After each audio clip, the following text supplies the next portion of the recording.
Hello, my friends.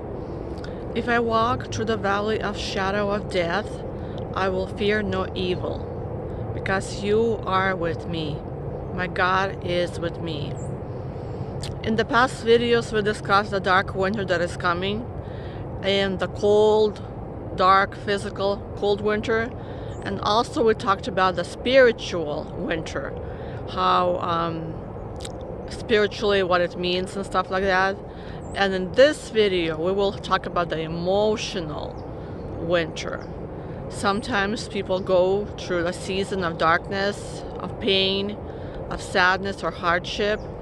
And it is a time that we all need, apparently, because through hardships, we realize how much we appreciate the happy moments in life, and we understand deeper how fully what this life is all about.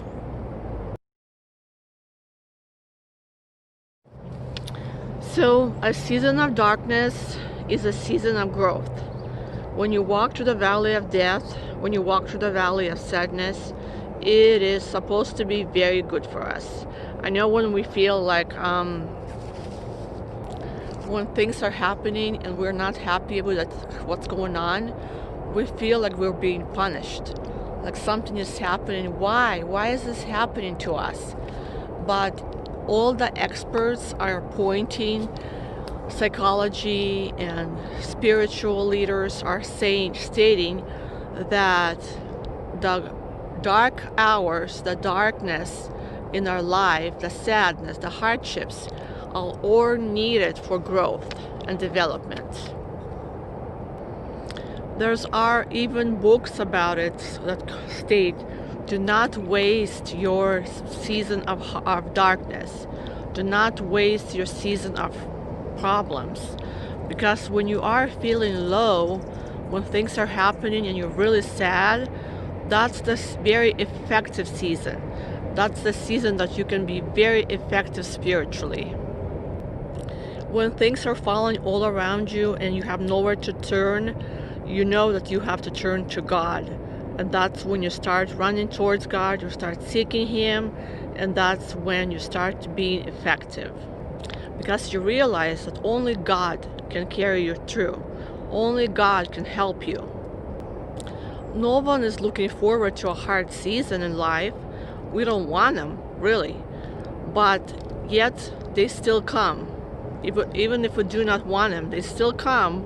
And we have to face hardships, loss, illness, some kind of relational wounds.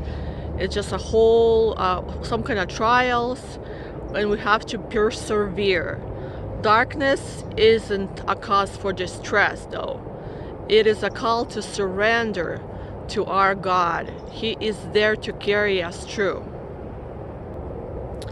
If you are still inside the darkness, if you still feel like there's no light, there's nothing to go on, you just have to realize that it's a time to surrender to God.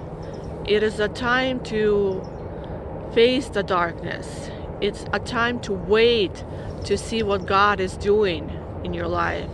It is a time to know God more, because in darkness He is very close to you. Someone wrote a song that said that when the night is darkest, the stars are shining more. Our God is a powerful anchor. He will not budge, no matter what the storms are coming our way. In any storms of life, we will be okay as long as we hold on to God. So like we talked earlier, do not waste your darkness. I just love how it looks, because even in difficult, in dry, barren seasons, we can bear fruit. So let God use you to inspire others, to encourage, to lift up others who are facing probably some similar circumstances. The miracle isn't just in the big ground-breaking moves of God to alter our circumstances. It is also in the simple moments of experiencing His presence. And God will come to you in the darkest hour. He will come to you to carry you through. He is the one who will come to you in the quietness of the early morning. So that's like a miracle. You don't want to take it for granted. So there are different seasons in life. There could be a summertime where everything is great, sun is shining, but then there could be a long, dark season called winter.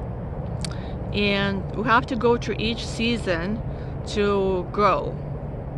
And even in the season of winter, we are still growing and expanding. In Ecclesiastes 3:1, it tells us there's a time and purpose for everything under heaven. So there's a time for winters too, just like as there's a time for summers. And even if we feel like it's a waste of our time, it's not.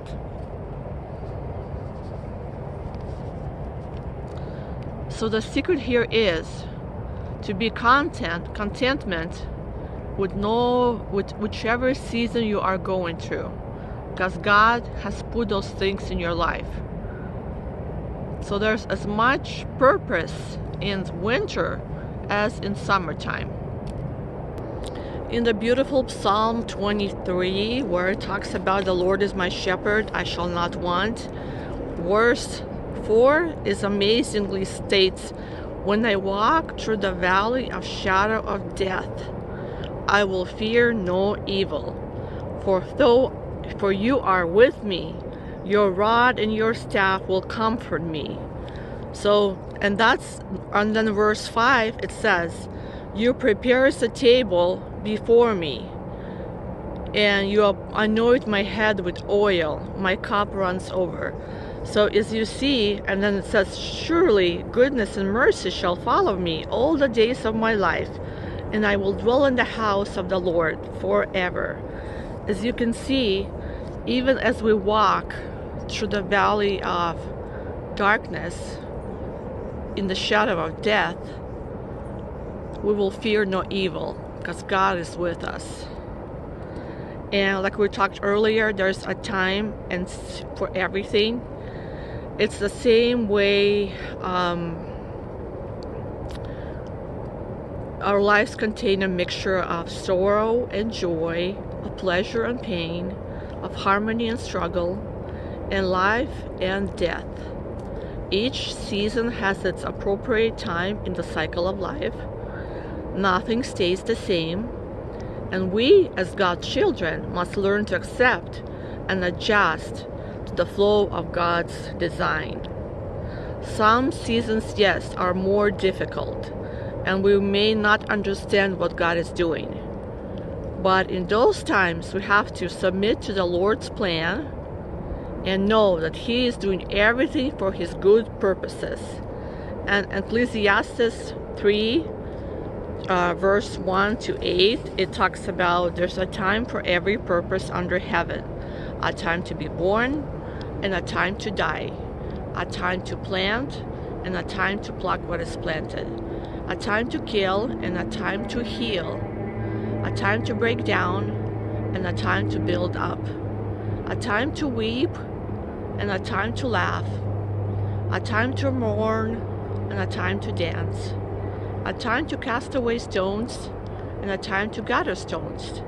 A time to embrace and a time to refrain from embracing. A time to gain and a time to lose.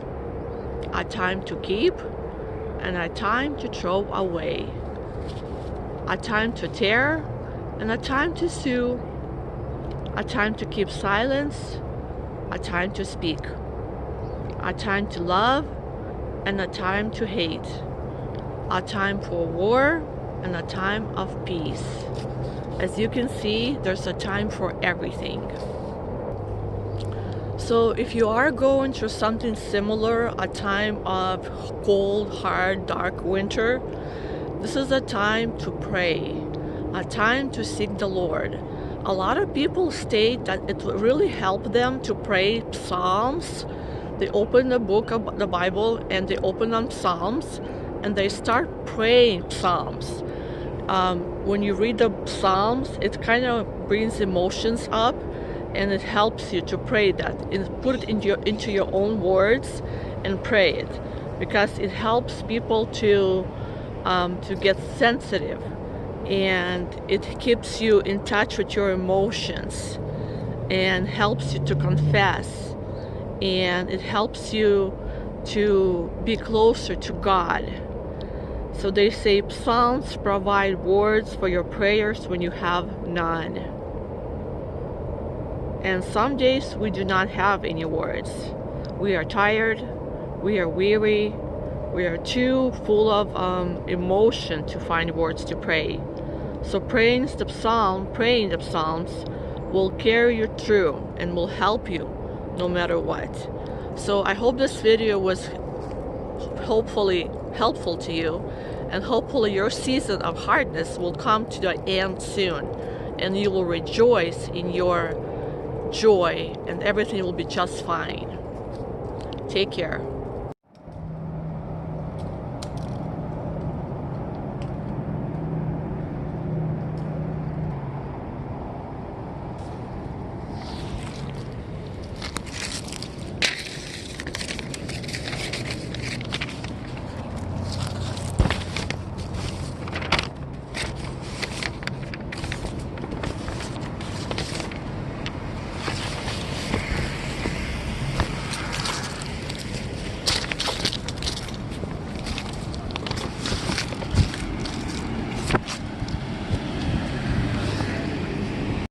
В этом видео немножко расскажу вам о том, что каждый человек проходит тяжелые времена.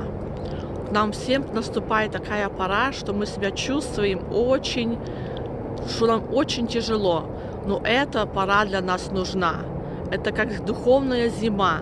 В это время нужно очень близко приближаться к Господу, любить Его, славить Его и молиться Ему как можно чаще. Потому что в это время Господь близок к нам, и Он слышит наши молитвы. Что бы ни случалось в вашей жизни, приходите к Нему, Он слышит ваши молитвы, Он слышит вашу мольбу. И что бы ни случалось, болезни, трудности, проблемы, Он все это знает, и Он вам поможет. Тут мы немножко затронули Псалом 22, «Господь пастырь мой, я ни в чем не буду нуждаться». И там написано: «Если я пойду и долиной тени смертной, не убоюсь зла, ибо Ты со мной».